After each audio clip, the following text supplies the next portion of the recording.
Hello, welcome to the First Issue Club comic book podcast. There's a tagline I say here, and just give me a sec, because I want to say it just right. Red leather, yellow leather, red leather, yellow leather. Just like Sue Storm, First Issue Club loves a good read. Hey! Comic book jokes. You altered it for the new year. Didn't I? And that's what this is all about, keeping it fresh and new for you folks. Hey, I like to throw a little jazz in there sometimes. As a music fan, you know, I'm bringing a little bit of that jazz flavor into everything I do. Unpredictability. A little improv. Off the cuff improv. Dabble of heroin. That's exactly right. Nothing like a speedball every once in a while. To really pep up your keep comic book the podcast. Party going. And sometimes it's about the words you don't say. Yeah, it's the words in between the words. That's right. Yeah, this week on First Issue Club, we're mixing our uppers with our uppers and having a real fun episode. Zooted and booted, ready for the show. I am Mike D. I am Greg. Vargas. Oh no, Vargas. he took downers. He took downers. He took the black pill. Okay. As always, what we're going to do, if this is your first time listening to the show, we're going to talk about first issues, some great onboarding points into the comic book world, so you can catch your footing along with us. It's kind of reading club on what's fresh and coming out that you can just walk into your comic book store and pick up and see if you like it. Before that, though, we're going to talk about some comic book industry news, get you up to speed on what's buzzworthy and happening, a couple things with some of our ongoing books that we're reading that we're excited about. So let's tarry no further and talk comic book news. Greg, I know you have something. Yeah, breaking news. Comic books still being made from paper. Now, Hey! in a digital era... Yeah. Now, can I just say something about these pixels that are being used to tell stories nowadays? Have you seen this? Have you heard about this? These trees made into books. You would think that the tactile experience being removed. Okay, now the big hit is, it just got announced last week that Jason Aaron, hometown boy, Dude, we're in Kansas City. KC Mo, will be the new head writer for the IDW Teenage Mutant Ninja Turtle series, which a lot of people, when they first heard the news, went, all right. And everyone seems pretty excited about it. To clarify, are they... Because he's taking over after 150, right? That's the landmark. Yes. Are they resetting to 1? I Or is he just picking up... I don't think so. I think he's going with 151. 151. Okay. That blows my mind. Is Jason Aaron Oh, getting close, the everyone. most popular person to ever write Teenage Mutant Ninja Turtles, including Kevin Eastman and Laird? Wow. Yes. That may almost be heresy. No, yes. Because Eastman and Laird... Became popular they made because their nut. of... Yeah. Okay. Yeah. So, yes. Yeah, I think so. Yeah. I think We're yes. all in agreement. Yeah. It took me a second great to get there. conversation. It took me a second to get there, but It's a hot take, I think, but it might be the right one.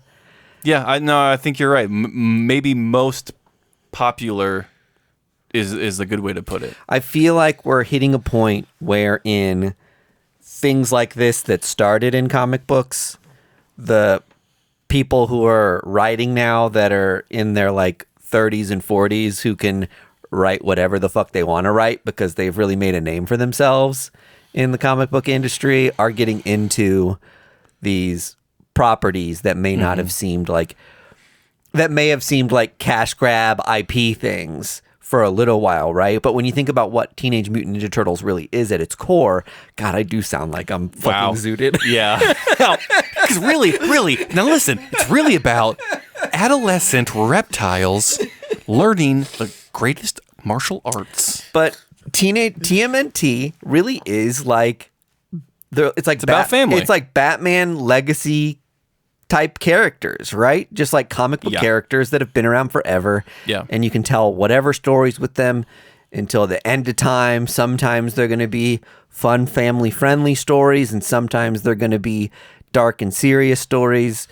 They are, I guess, pop culture icon sort of figures that can do a lot of different things for a lot of different fandoms. As soon as you make it to pillowcases and bed sheets, you've reached a status that can never be taken away. Weirdest bed sheets I ever had as a little kid, the Dick Tracy movie. Hold on. Now you inserted a special little twist on there. The Warren Beatty movie. Specifically the Warren Beatty movie. I had Madonna on my bed sheets as a child. Yeah. How that shape your journey into adulthood. I just love fabulous costumes. I love a little bit of flair. I love to vote. Rhinestones are your jam. We have noticed. Yes, yeah. That is I had Dick Tracy bed sheets. I also had. Did you really? Yeah, but it wasn't the movie. What are the odds that both of us would have had Dick Tracy bed sheets? Well, because I think when that movie came out, like The bed sheets are really cheap. yeah, and like, but yours weren't the movie? no, It was like they were drawn like the Yeah. comic strip Yeah, figures. and I'm sure that was on purpose of just like, We're going to have to Google these after the show and see which ones you had and which ones I had. Okay. Because I'm wondering if we had the same, and I'm just thinking mine were the movie, and you're thinking yours were the comic strips. we should do that. 1980s Dick Tracy bed sheets. That won't turn up anything weird for our Google images. Hello, FBI. We got them. Honey, I found my dream bed sheets. They're back in stock. What were we talking about? Jason Aaron on Ninja Yes, Turtles. Jason Aaron on Ninja Turtles. Do you guys think that the expectations for him are going to be too high? Yeah. That comes with the territory of being that popular, though. When you Yeah. create a decorated run on Marvel Comics with Thor, Avengers, and you did a little DC with Superman and Batman, like the expectation is maybe unfairly too high. Well, okay, let me say this, though, that TMNT comics have always been a certain level of, like, camp Sure. that I don't think is going to be too tough for Jason Aaron to just, like, waltz right in and blow people's fucking minds. See, But that's for people who've been reading TMNT for the last 150 issues, right? Not necessarily for all these people who are going to be like, I'm cannonballing in because Jason Aaron is writing this. At and 151, and baby. I'm expecting something equivalent to his Thor run. Imagine happen on TMNT. Imagine if he does do that. Like he just like stays on it for a super long time. Or the equivalent of an impactful story as his Jane Foster run in the world of TMNT. It will just solidify him as like a fucking kingmaker. I almost wish that the TMNT, that the comics hadn't already done something like a Jenica, because this would have been a really cool time to introduce a new female turtle. Yeah. But whatever happened to that character? Is she still kind of like in the she's in the still kicking storyline? around. She's bipping and bopping around. See, bring back Venus de Milo. They did. Did they? Yeah. Okay. And that- not in the current IDW run, but like she has been canon in the comics. Cowards. I didn't know that. Yeah. I thought because this character was introduced for the cartoon, right? The live action TV show. Oh, is that right? Yeah. Wait, live action TV show? Yeah. Yep. It happened in the 90s. Yeah. I don't remember this. I don't think. But you You're remember not- Venus de Milo? I know that name as Yeah. a female turtle. Yeah. Yeah. I know we're saying female. As a woman turtle. Yeah. A female turtle. Excuse me. I think I guess it works when you're talking yeah. about turtles. Yeah, 'cause it sheathe is your kind of- katana, it my is- lord. It is kind of scientific at this point. sheathe your katana A female turtle. and thus protect milady. Oh, My finest bottle of red. I think we need a different topic. Yeah. I'm excited for it. Jason Aaron on TMNT. Yeah. I will definitely get the first arc of his Just TMNT out of stuff. curiosity alone, if you're a big enough comic fan Yeah. to probably even be like listening to our podcast regularly, then you probably need to buy the first run of this just to be part of the conversation, right? And that's what IDW wants. Yeah. They want that, residual overlap of Jason Aaron fans, TMNT fans. Like, they're like, well, let's see what this is about. And they're probably going to succeed pretty handsomely. My hope is that expectation, because I think the general consensus on the current 150 issue run of TMNT is that it's way better than it had any right to be. Yes. Like, specifically around the first, like, the 100 issue mark, it just got, like, markedly better. Like, same with Power Rangers, right? Yeah. Where, like, it has, like, Ryan Parrott just, like, knocked it out of the park, and everybody was like, this is fucking amazing. So I hope that people don't see that, and they're like, well, if this no-name guy can make Turtles this good, Jason Aaron should be able to make it godly, Yeah.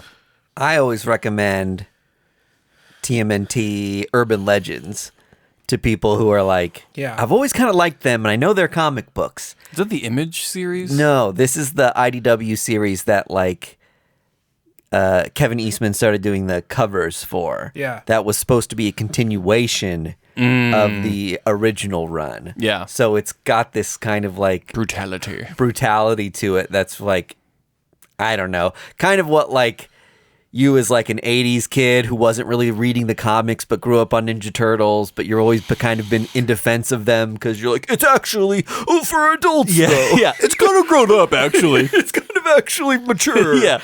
They say cuss words. There's a girl turtle now. Yeah. Heard of Venus de Milo?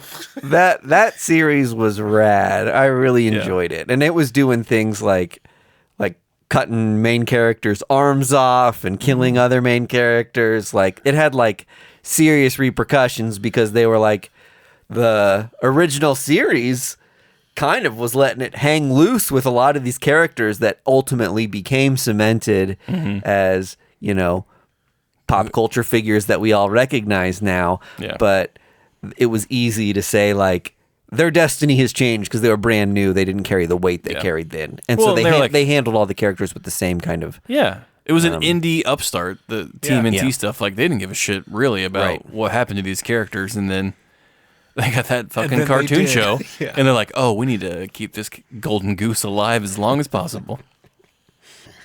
The old Technodrome. I had one. Same. I didn't. That cool eyeball that flew down the little ramp. Yep. Boom. Knocked down one of your figures. Always looks so much cooler in the commercial. Yeah. All right. What else we got, Andy? You guys remember Turtles in Time? The movie? The game? Welcome to Oh, yes. our sister show. You remember when? Turtlecast. That probably is a show, unfortunately. Oh, I'm sure it is. Turtlecast. I don't know. Did I have any news? I thought you had some. Anyway, no, we don't. The biggest news was Jason Aaron. And I was going to talk about just some X-Men stuff. Oh, yeah. Catch us up. Oh, yeah, the fall of Krakoa. Yeah, so we're just starting into the fall of the House of X and fall of Powers of X. I think that's the name of the two titles. Trials of X? Well, there's a trial going on inside the fall of the House of X. Of course. I see where you may have been confused, my dear fellow. God. But a lot of these ongoings have been wrapping up lately.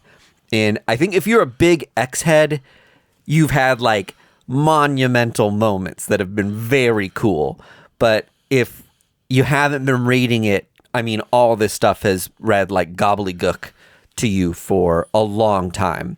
And before, I'm going to talk a little bit about the first issue of Fall of the House of X later in the episode. But a preview into that conversation is that issue is written in a very accessible, straightforward manner. Is that accessible with an X? Accessible. Nice.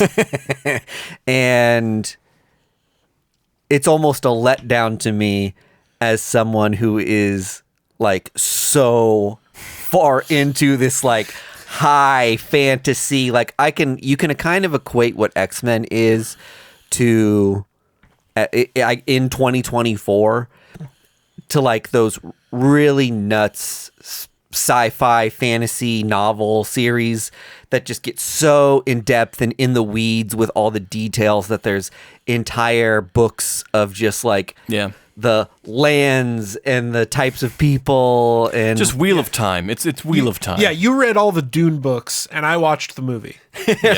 Right. Yeah. You know what spice tastes like. Yeah.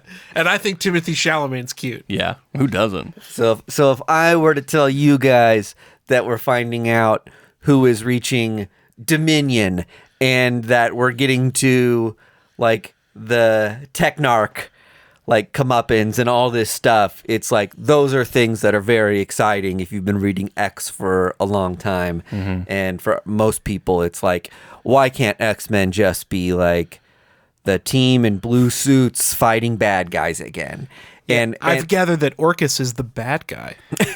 Orcus is a collection of bad guys. How about that? So I'm a little bit, as such an X-head, I'm at a bit of a crossroads of like excited to see the end of this, and it's cool to see the comeuppance, but I also know that it means an ultimate abandonment of all these great things that like I'm realizing. I was telling Andy before we started recording that like these issues are making me realize how much I love Kieran Gillen and Cy Spurrier and how much work went into the mythos and library of all the X stuff and how convoluted these stories are, and the fact that they can bring everything together in the way that they did is like truly profound. So I think I'm one of the few people who's sad to see it go because it was such an endeavor to keep up with all of these comics and follow all this stuff. But if you can, it's been very rewarding. But just quick hits on a handful of the books. We talked a little bit about this maybe a couple weeks ago, but I'm holding Uncanny Avengers. If you're watching on our video, we've got video versions of the podcast out on YouTube, but we found out who Captain Krakoa was. He was evil Captain America. We called it, baby. Nailed it. Stevel. Stevel. Oh my God. Knievel. Hashtag Stevel, folks. Get it trending. Dark X-Men ended, which was the Madeline Pryor led series where she's kind of like got a building in New York City that is like the how would you put it? It's basically like the foreign embassy to like Limbo, which is like the hell realm that she rules. Sure. And so that was a really fun concept for like a side story, but we kind of see where this leaves Madeline in going into the new era. So that's if you're into the Madeline Pryor stuff, this was a 5-issue series that was just really fun to see like what mind state she's at and what relationship she has with the X-Men before you get into the new stuff. This is a great cover. This is a great homage cover. Really cool homage cover, on Immortal X-Men, which is the Kieran Gillen book that's has been my favorite X-Men book of the last couple years. It's on issue 18, or that's the last one that I've read, and we're seeing a lot of the comeuppance with Mother Righteous, who is one of the 4 or so Sinisters that we're following, a lot of variations of Mr. Sinister. This is one that I would say even though it's amazing, don't bother picking it up because you need to have read all of this stuff over the last 5 years to like follow what's going on in this book. I honestly can't wait for the my collected favorite one. hardcovers of like the Hickman era, Dude, but just to like play. There's catch no up. way. You know what they did with the softbounds, right? They did them in eras. Oh right. So it's like volume 1 is like 6 different number 1 issues. Volume 2 is the same series but issue 2. And then I think they stopped doing it after a while because it became too unruly. Yeah, that shit sucks. Yeah, it's wild. So Okay. my hope is that, yeah, I want to read all this stuff in a row, but I don't want to read 5 hardbacks in like varying orders. Like, just give me Immortal X-Men, right? Well, yeah, I think that's the problem with this is the stuff that happens in Immortal X-Men is so contingent upon the other things that if you're like, hey, I just subscribe to Marvel Unlimited and I'm going to save $3,000 reading all this stuff, Yeah. because it's just in my digital subscription. One of the downfalls of Unlimited is that not everything has a reading order that's like, okay, now you have to read issue 28 of X-Men to understand what's happening in issue 12 of Immortal X-Men. So, I don't know. Best of luck to you if you try to catch up on this era of X-Men, but I think it's like very inaccessible. And again, I love it, but I understand the frustration that most fans have. Do they include in the Unlimited thing? I guess you might not know, but they have that like timeline in the back of every issue, right? That's like a month by month thing. Mm-hmm. Do they have that in the digital one? I don't know that they do. I know that Yikes. they're on Unlimited. Like I can search for like they'll put together issues of like, oh, here's all of Kraven's Last Hunt, even though that took the place across Spectacular, Web of, and Amazing. Yeah. But they do that for these self-contained things that are like 7-8 issue arcs, right? Mm-hmm. It's really tough to do. Yeah, for 100 in plus issues. order Yeah. for like hundreds and hundreds of issues of like, I mean, we're talking Excalibur, X-Force, Wolverine, Marauders. this Jean Grey X-Corp. series, Marauders, X-Corp, yeah, X-Force, X-Men Red, X-Men Blue, all these different giant sizes that happened throughout the course of this.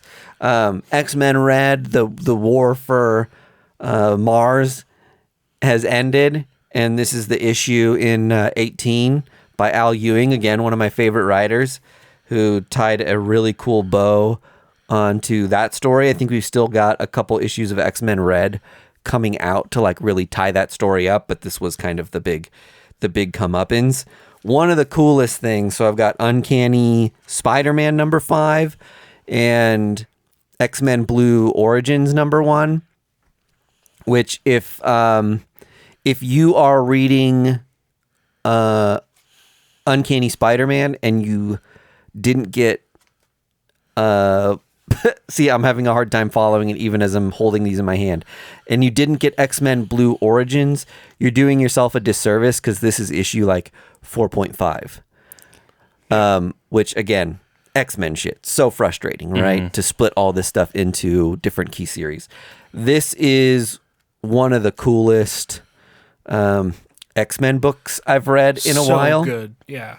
And it changed the canon of who Nightcrawler's parents are. Yeah. And so I'll give the rundown of that. And if you don't want this ruined for you, maybe skip ahead a minute. So we've always believed that Mystique was Nightcrawler's mother and Azazel was Nightcrawler's father. Right. It turns out that when Mystique transforms into a male figure, she becomes male. She's not just like a woman with the appearance of a man. Her genetics become, she's got the right chromosomes. Yeah. So she equipment. So she basically fathered a child with Destiny. So Destiny and Mystique are the parents of Nightcrawler. Okay. So dope. Nightcrawler's two moms. Destiny saw this situation because she needed to manipulate Azazel in some other situations. And then there's this whole like tragic storyline with this wherein Nightcrawler's relationship with Mystique was erased from her brain by Charles, or that history was rewritten so she wouldn't remember everything. And in this kind of Krakoan fall wherein Charles was sending everybody out, and people were like using their brain trick to like prevent Charles's influence. Her brain got kicked out of Charles's influence, and she started to remember all the stuff that happened with Nightcrawler. So X-Men Blue Origins #1. If you're an X-head, I think even if you haven't been following that stuff, I would say this is probably just one of those really cool legacy stories now that gives you like a really interesting origin that is worth picking up and having in your collection. Yeah, I picked it up just because I'm a Nightcrawler guy. Yeah. Really awesome issue. It's like standalone issue. You don't need to read the rest of Uncanny Spider-Man to enjoy it, but it's fun if you do. And then X-Men and X-Force issue like 30 and 47 are the last couple that I've read, and we've got some stuff with Doom and the mutants that have been in Latveria. Oh, yeah. And they're probably going to play a big part in like joining the mutant cause and making a difference while we've got so many other mutants in the nowhere zone. And then our X-Force stuff is just, Benjamin Percy goodness and violence and espionage and spy shit. If that's your speed, this is the X books to read for that. So. Has X-Force been running? Is that still the same run as when they started? Yes, this is one of the only books. Benjamin Percy's books in particular, Wolverine and X-Force are some of the only books that haven't like just stopped or like kickstarted in volumes. So good on him for sticking with it, having comics that rules. Persevered throughout the entire Krakoan era of X-Men. So I guess sorry for the tangent if you're not into X-Men stuff. That was probably just like gobbledygook words, but for those of you who are into X-Men, you're welcome. Yeah, that was more for me, I guess. It was very self-serving to do all that. You had to get it out of your head. I needed to get it out of my system. I just read 10 X books this past week, and they were all hitting for me on all cylinders. So nice. It's nice to have invested this much time in and money into all these X books, and then feel like I'm really getting a great experience out of it here at the end. Do you think you'll go as hard on the X books in the new era? I don't know. I think it kind of depends on what the new X books are. I have a feeling, especially based on how Fall Of is being written, that they're going to be a little more accessible and a little more peeled back and hey, here are just some your favorite heroes going on adventures and beating the bad guys. And that's great and all, but it's kind of I'm so in the weeds that I'm used to a higher level of fidelity. Yeah. I guess is a way to put it from the X-Men. So that might disappoint me a little bit as a mega fan. I like X-Men because I don't like easy stuff. That's why I choose X-Men. It sounds very up your butt, hoity-toity about I like the finer things and confusion and convolution. But honestly, if you're putting this much time and effort into it, it's I want to use my brain a little. I have heard that Marvel is aware of the convoluted nature of the different books and what happens when and all that kind of stuff. I'm hearing rumors it's going to be scaled back. Well, I think there's still room for having depth inside of your stories, but just having X-Men the book and not X-Men plus this 5-issue miniseries and 2 other ongoings plus this event. You know what I mean? I think the toughest thing was it's amazing how they orchestrated so many comics that interwove, but that's what made these impossible to read. And it probably would be nicer for people to do it kind of when it started. Excalibur was a book that you could just be I'm just reading Excalibur and I really like it, but not all the X-Men books have been like that. So you just might have more of them be here's a standalone one that you can enjoy And if you, I don't know, dip out of it, then I mean, as someone who's not an X dude, I love X-Men books, and I'm definitely going to jump on the new stuff. But I would rather see X-Men go twice a month than have to pick up an additional title. sure. Yeah. You know? Yeah, just keep it in one place for me. Yeah. Exactly. One man's opinion. That was your X-Men Minute. We'll see. X-Men 20 minutes. Vargas. We teamed up again. Yeah. We always read the same books. Yep. We read Cobra Commander Yep. from Joshua Williamson out on Image. Yep. And And then Avengers Twilight. Avengers Twilight by Chipper Zdarsky. Let's start with Cobra Commander. Hell yeah. This book fucking rules. So for someone who I know, okay, so I know of Cobra Commander, right? I've watched the TV shows. Don't really know much about the comic book stuff. I know he has a snake bit, like Yeah, that's his bit. His S's linger, and his name's Cobra Commander. So I was really interested in this book because they really are treating it kind of like an origin story of like who he is, where he came from, and why he wears that helmet. I didn't know that he came from like a weird snake religion. Yeah, he comes from like Snake Atlantis. Civilization. Yeah. What? Yeah, dude. Thank you. Fucking thank you. I think that this was invented for this. Some G.I. Joe, somebody tell me if I'm wrong, but Yeah. I think that they came up with that whole idea for the Energon universe. That is it. When I read that, it added a layer of disbelief to the story where I was just like, no, we're not doing this. Because I can handle robots in disguise. I can handle G.I. Joes policing the world and fun uniforms. What I cannot handle is a secret underground hippie snake culture. You know what would have been cool? If how they did Void Rivals, where it was like, oh, we didn't know this was like a Transformers universe book, and like people just picked up this indie comic. Yeah. It would have been cool if this book was titled like The Life of Eddie Johnson. Yeah.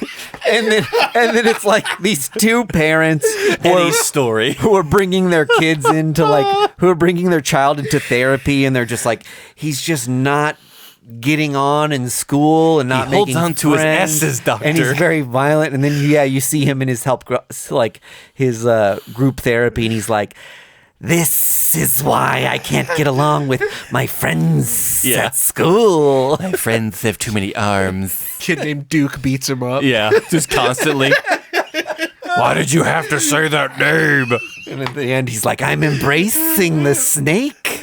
I'll become a commander. Yeah. I'll become the thing that I hate the most. And you're like, oh shit, this is a backdoor Cobra Commander book. Honestly, I kind of wish we treated Cobra Commander like we treated the Joker. We don't know fuck all about the Joker. Yeah. And that's what makes him more sinister. I don't need to know where Cobra Commander came from. I don't need to know that he had a boss that had a snake name and a big snake chair that he sat in. What made him sinister was the constant and relentless hatred for the G.I. Joes, and he was willing to spend any amount of money and lose any amount of life in his henchmen to just foil any of their plans. And that's what I think we're going to get, because there was a cool moment where he's basically keeping a mangled Megatron Yeah. alive to steal the data from his robot brain, which that is what they should have just really leaned into that. That's how the book starts. Cobra Commander, you find out he's hijacked Megatron, and he's just that's how the Cobras get started. They're using his brain, his data, his technology to get a leg up on G.I. Joe. You like Snake World. Okay. Here's my take. I'm a snake guy. I love things that can't blink. What can I say? I think it's a cool direction to go. Okay. To make as Listen, I'm not trying to yuck your yum. I know. I'm not trying to yuck your yum. Okay. I am getting like Namor vibes from this. Where like Okay. Cobra Commander, he lives in this society that Earth doesn't know about. It's not necessarily good. It's not necessarily evil. It just exists in secret. And they are clearly like some sort of higher developed society, Yeah, right? when you first started reading it, I was just like, "Is this an alien race that's or like an exactly alternate what I thought. dimension? Like what? Yeah. what happened here?" So I liked the idea that he is like the pinnacle of evil in this advanced society and gets somehow exiled to people realm. Yeah, And now we have to deal with him. I got like, it's like the G.I. Joe version of Enchanted. I mean, kind of, but he's evil. Yeah, So I got a lot of like Captain America vibes, I think is where the story's going to go between him and Duke, where like Duke is kind of just a guy, like he's just a soldier, and Cobra Commander is this like, also a soldier, but like a bad, like it's like spy versus spy. yeah, but one of the spies is like a super soldier and extra cunning and, you know, a sociopath and all these like things. Yeah, So I think it'll be cool, maybe, to see more of a regular Joe, if you'll forgive the pun, to have to deal with this guy Yep. who's going to be starting this evil society yeah. here on Earth. There- I totally understand the criticism of saying Snake World is dumb. It was such a hard. It was weird. Left to start the book out with because you're like, what the? Did they put the wrong cover on this book? Yeah. it's tough to take something that you already know and are familiar with and be like, hey, here's a whole new corner of it that you didn't know about this entire time. Such a fine line to dance to have that come across like well. I guess like shout out to Joshua Williamson for like swinging for the fences on like. Yeah, and it wasn't a bad swing. Like it was still a home run. But I was just like, what the? This character is just so over the top already. Yes. You know what I mean? That it's kind of like, yeah, give him like the wildest origin story you can think of. Well, and that's the thing. Like, would it be better if he takes off his helmet and he's like, all right, time to go home. Clocking out at 5. I think maybe. I love that. Hey, Jennifer, running late. Yeah. Yeah, that he's kind of like I said, the life of whatever the mundane name I used was. I need to pick up my kids. Tom at Tomlinson. Soccer practice. Yeah. And then he comes home and he's We're just out a of guy milk. with a lisp who gets bullied by his overbearing wife. Honey, how was your day? I ran into Duke again. You need to just ignore him. Yeah. Your therapist said to leave him. I know what Dr. Brown said. I will say the intro pages Ruled. fucking ruled. It's just got Cobra Commander going to this weird bar in Alaska. Yeah. I need the car. It's Yeah, like he Terminator. just like he terminates this bar and just like destroys these guys. So I read that as this is what happens after he gets like exiled or leaves Cobra Yep. Land. Yep. Okay. The vibe of it was sick. The only thing that threw me off was the new kind of Totally. interpretation of who he is. Because honestly, well, I don't need to know. I don't care where he came from. It makes it scary. It makes it scarier if he just shows up already established. Yeah. Like that's so weird.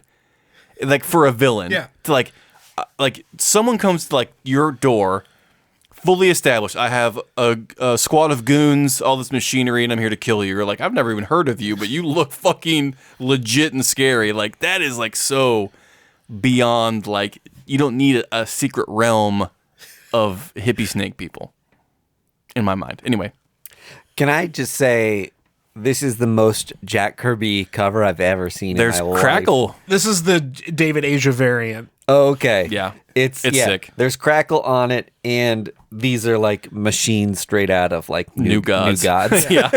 Just like random pipes and circle levers and I got his variant for Duke also, so I wanted the matching. yeah, right on. Well, you might need a new cover for that one because that one looks a little benty. Yeah, I know. And finger smudge. They're all fucked up, but you know what? Thank you, Clint. Blow. Ugh, Clint.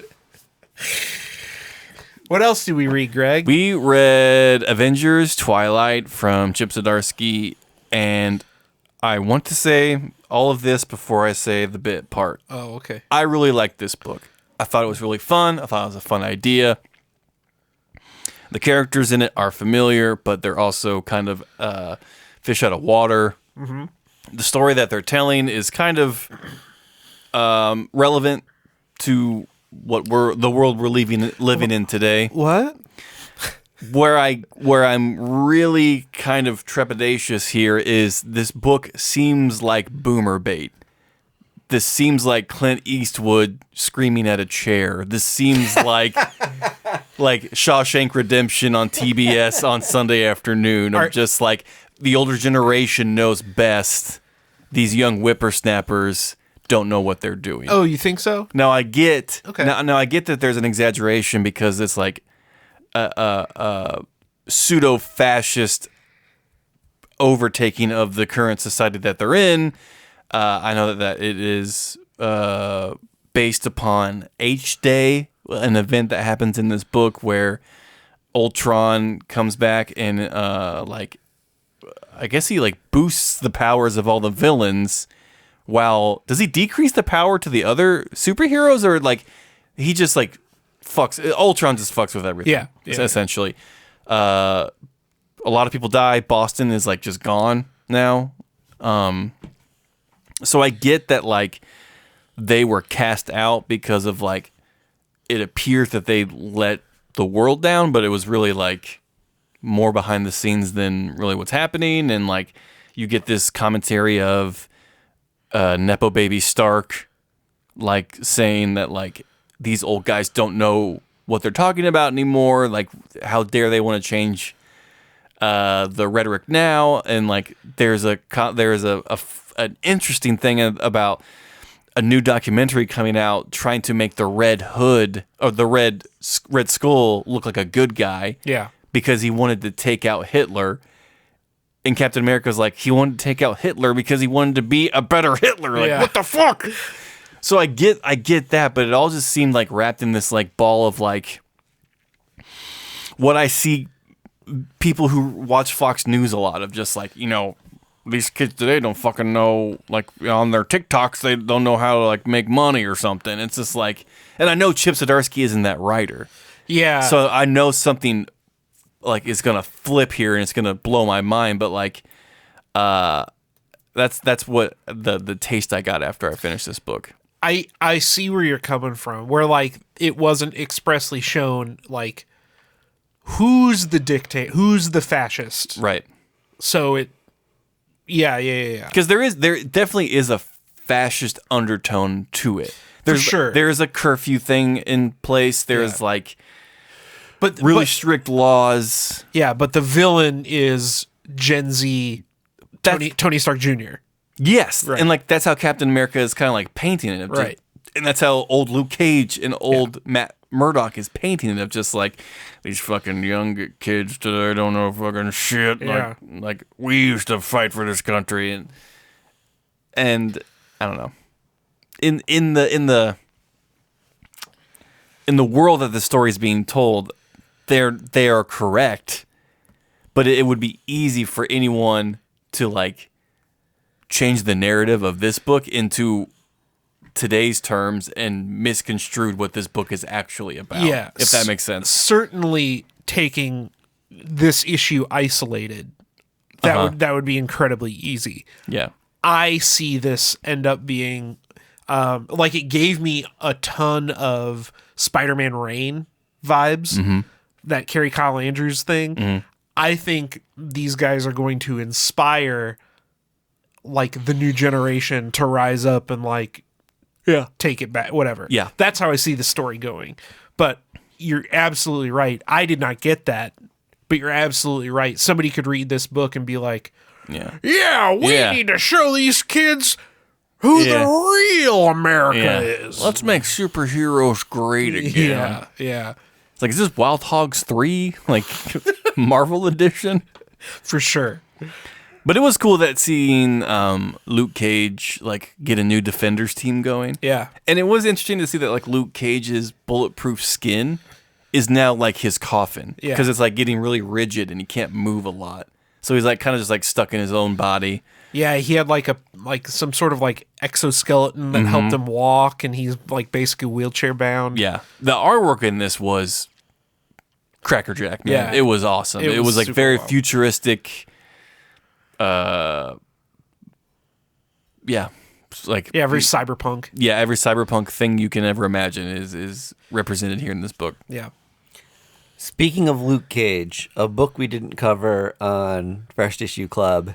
Gang War. That is so fucking cool. Not Gang War, but Timeless. The new Timeless #1. Oh, right. Fucking unbelievable. I cannot believe I missed this so book. I ordered you that copy. Yeah. It just hasn't come yet. But holy shit, it's such a good read. Is Miracle Man in this one? And it's like... No, like future Moon Knight fights future Luke Cage. Yeah, and Luke Cage is like overtime. Like he's one of the like last standing heroes. I think because of his kind of like can't kill me powers, he's overtime gained like the powers of several other heroes, and you can see on the cover of it. I don't think this is a spoiler. On the cover of it, he's got the Iron Fist. Yeah. And there's a handful of other things that tie into it that are really rad, and so him and MK2, which is this like future Moon Knight. MK2 sounds like a South American gang. No, it's just Mortal Kombat 2. Yeah. Mortal Kombat. Really awesome standalone issue that I recommend people read. But the one thing that I'll dig on Timeless is that they've done it 3 times now. Yep. And each time it's supposed to be like, hey, here's like a thing to work towards or like get excited about. And I don't feel like any of them have ever paid off in a way that I've noticed. Correct. Yeah. So at this point, it's just like, hey, I'm fine with time. If Timeless is just going to be a one shot once a year, that's like, what if this happened with a couple characters in the future? Yeah. Fine. Yes. Have someone really interesting write it and tell like a cool what if sort of story, but don't like Yep. promise that it's going to be like what the next year of Marvel Comics leads to if you don't have a plan in place for shit to lead there. Yeah, don't blue ball me with Miracle Man Yeah. to join the MCU, their Marvel Universe, and then... Never do it. Yeah. It's almost like it's like a wish list that Marvel wants to do. Which is like, hey, it'd be cool if we could pull this off, right, folks? Well, so speaking of Miracle Man and books we picked up, issue 7 came out this week. Of the Miracle Man. Miracle Man, the Silver Age, the Neil Gaiman series. Oh, okay. That's got to be the last one, right? I thought 6 was the last one. Oh. Weird. Maybe they found another one. Maybe. Neil's like, oh, I got this one too, actually. Actually, What the hell? And then I read the new Constantine book. that slapped too. Yeah, it was good. It was okay. It was very good, but if you don't know who John Constantine is, Yeah. skip it. Yeah. I loved it. I love Cy Spurrier. I love Hellblazer, and it was very fun, very cool. Is it a Black Label thing? Yeah, yes, because they say a lot of naughty words in this one. Yeah. And it's a Sandman universe thing. So Oh, if you're okay. not, Oh, yeah, I forgot. God damn it. if you're not up with the Sandman universe stuff, I like John Constantine being kind of the guy who like hops between Totally. some of these things. It's like really cool. Yeah, because like Dream shows up, you're like, what the? Yeah. What? When they did the Sandman stuff in that like Watchmen preview, I was like, whoa, this is gonna be fucking crazy. And then like, did that stuff ever pay off? Kind of. I don't remember it. Are you talking about the Dreaming Doomsday like Clock showed thing? up in like the first like Doomsday Clock like lead in. They spun all that out into Sandman universe. Yeah. And they just had its That was own just that thing. thing was just like Sandman's gonna come back to DC. Exactly. Yes. Okay, Yeah. that's all Yeah. it meant. Yeah. Okay, I thought it was gonna be a part of Doomsday Clock, and it wasn't. No. It was just like, okay, so we've got other universes mishmashing together because of the stuff that's happening in Yeah. this lead into Doomsday Clock. Yeah. Which explains why. Yeah, kind of just making Sandman stuff canon in DC Yeah. since Vertigo's gone. Yeah. Okay. Got it. And that's a I just needed someone to say that to me 5 years ago. Sure. And I would have been fine. Sure. Instead, I was confused for like 12 months. that's a tough task for DC to take on, because it's like trying to incorporate Masterpiece Theater with like monster trucks. And like you're just like, this is gonna be great, and you're like, oh, I don't know, like we may have to like really work at this, but maybe Masterpiece Theater and wrestling, we can maybe do that. And so like I can just see them trying to like smash characters in. You're like, I don't really think that You can take elements of those series, like the John Constantine is the perfect place, right? Where like you can have Dream show up Yeah. and help John every once in a while, or like Swamp Thing can go and help Superman fight Poison Ivy, but then he can also go back and be sad about stuff. Yeah. Well, let's not forget, Hellblazer was on Vertigo for ever. Yeah. So like he is like the greatest go-between of just like he's superhero enough where he works in DC. Yeah. Specifically Justice League Dark. And then he's like moody and emo enough where he can like hang out with the Vertigo characters and be like, you guys like the Smiths? And it's like, you want to smoke some cloves? Like, so. Hey, how about that last splash page though of that Constantine book? Which one? What was it? I remember the porno one in That the was beginning. the first one. Of course you remember that. Because he crawls out of the ground as a skeleton. He's just like, I need water. Are they shooting the porno? They just like falls down falls the hill. down the Hollywood Hill.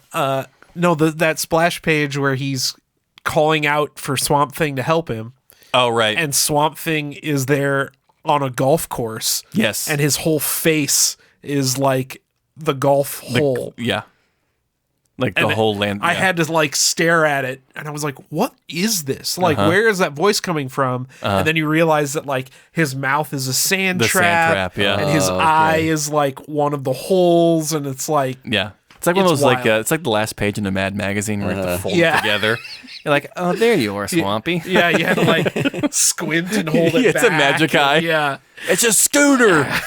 But it was very cool. Like once I got Yeah. it was sick as hell. Yeah. So, like I said, if you're heavily into John Constantine and that world, you're going to love it. But if not, there are other books that came out that you can read. Yeah. Speaking of other books that came out that you can read, this one's a couple weeks old. Spider-Gwen Smash. This is, I think, one of the more accessible books that I've read in a long time that features a superhero. So Maria Flores, I believe is her name, wrote this, and she wrote Dead Lucky and Radiant Pink, which were really great, Yep. like female-led superhero books that were just great. And this book takes the Spider-Gwen we know and love back in her like home universe. She's got a band with Mary Jane Watson and Betty Brant and a handful of these other people. What's the band's called something? I think it's just funny. called the Mary Janes. Yeah, that's right. And they get invited to go on tour with Dazzler. Oh, And cool. so they're just like going city to city opening for Dazzler. And then you find out that they, not only is the Mary Janes just a good, cool rock band, but they also specifically recruited them because someone is coming after Dazzler, and they know that Spider-Gwen is in the Mary Janes, and they just want some extra firepower on set for all these shows that are getting attacked, where they're trying to like save Dazzler and save everybody at the same time. So she's more or less a hired gun That's funny. than anything else. And a couple people got injured in Dazzler's band, so they're opening and playing in Dazzler's band now. That's cool. I think they kind of posed it where you're kind of wondering does Dazzler have an alternate agenda? Is she like Hurting. Is she to be believed, or is she kind of setting up the attacks on the show? Like, we're not quite sure. It felt kind of like a gray area. So it's going to be, I think, a shorter series that'll just be like a really fun, rock-centered, like fun characters, just that they're in an alternate universe. So you're not going to get bogged down in the details of who these characters are. They're just like Dazzler's like freshly introduced in this universe. Perfect. And then less accessible, I mentioned this the other day that I'd started reading it and I just wanted to tie a bow on it, is The Bloody Dozen, the Shadow College tie-in book that Charles Soule and Raphael Albuquerque are doing. And this is a family of Astronauts. really intelligent people who, were like combat trained astronauts, and they need a certain group of people to go find this like space prison that's close to the sun. And we find out at the end of it all, I mean, I'm going to spoil the first issue because this will tell you whether you're going to be into this or not. But you find out that there is a 50, 60-year-old space prison that's close to the sun. And they're like, well, what could be on this thing that's like obviously hasn't had people visit it in years? And why is it so close to the sun? We've got vampires. Hell yes. So if they try to escape, they're going to get fried, right? Holy shit. And so something is happening on this like little space prison that requires this like tactical team. And these people are like the only people with like a weird set of skills enough for... Dude, stop talking. You struck oil. Yeah. Fucking space prison with vampires. Sign up The Rock and Jason Statham. I think... Hollywood, are you listening? Yeah. I think obviously Charles Soule is a great writer, and I think they nailed the tone with this, where it's like the subject matter is a little goofy, but you can also do it with like enough of like corny like action movie sort of script to get you like actually kind of into it. Yeah. In a funny way. So it's good. Bloody Dozen instead of Dirty Dozen. Yeah. I just fucking got that. This should be the next Expendables script. Yeah. Oh, for sure. So that's another one that, like, even though it's tied into something that's called The Shrouded College, that's another Hell to Pay universe. Right. Yeah, Hell to Pay was another book that tied into this. And I think there's going to be like 6 more. Yeah, like, they're doing like it's like 5 or 6. Yeah, it's more. like 2. These are like 2 of 6 that are going to be Shrouded College books. Okay. You do not need to read the other book at all. So both the Spider-Gwen Smash and Bloody Dozen are 2 books that came out within the last month at your local comic book shops that you can pick up still. They haven't sold out, and have a great time with these 2 issues, I think, if either of those concepts sound familiar to you. Yeah. Fun to you. I think you may have sold me on Bloody Dozen, to be honest. It was rad. It Yeah. was fun. I liked it a lot. Hell to Pay was awesome. I love Yeah, that. Hell to Pay was a fun idea. Nice. Do you want to talk James Bond or do it for the Patreon? Oh, sorry. I didn't know you had another book left. Well, I was going to say, do you want to save it for the episode? I did read the new James Bond. Yeah. Preview it, but we'll get our full take on the Patreon. Okay, so this is Warren Ellis. No, Garth Ennis's. I do that James all the Bond. time. They're similar. Yeah. And it is exactly how I thought Garth Ennis would write James Bond. I won't get into it because it requires its own explanation, and I have thoughts and feelings about it. But this is definitely a more brutal James Bond than we've really seen in comics. He doesn't fuck about with a watch that shoots lasers. He blows up his car to kill 5 people. Like, Okay. That's the Bond we're dealing with here. There is a cool story, Soviet throwback, where this super weapon that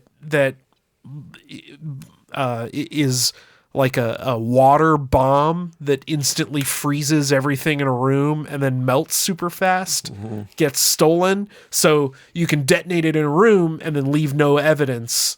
Like right away, right? That's the bit.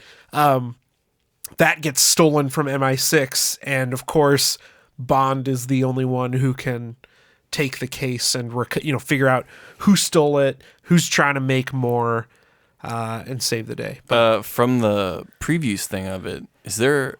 There's also hints of another 00 agent introduced in this book. Yes, Bond actually he goes to this retired 00 agent who has information about it because he's the one who recovered it from the Soviets in the first place. I almost thought you were going to say he has to go to a retired 00 agent nursing home, like just a nursing home, A bunch of 00s. full of 00s, just like, I'll take it on. And it's like, oh no. No, they actually make a point that like this guy is like one of the few 00s who actually made it to retirement.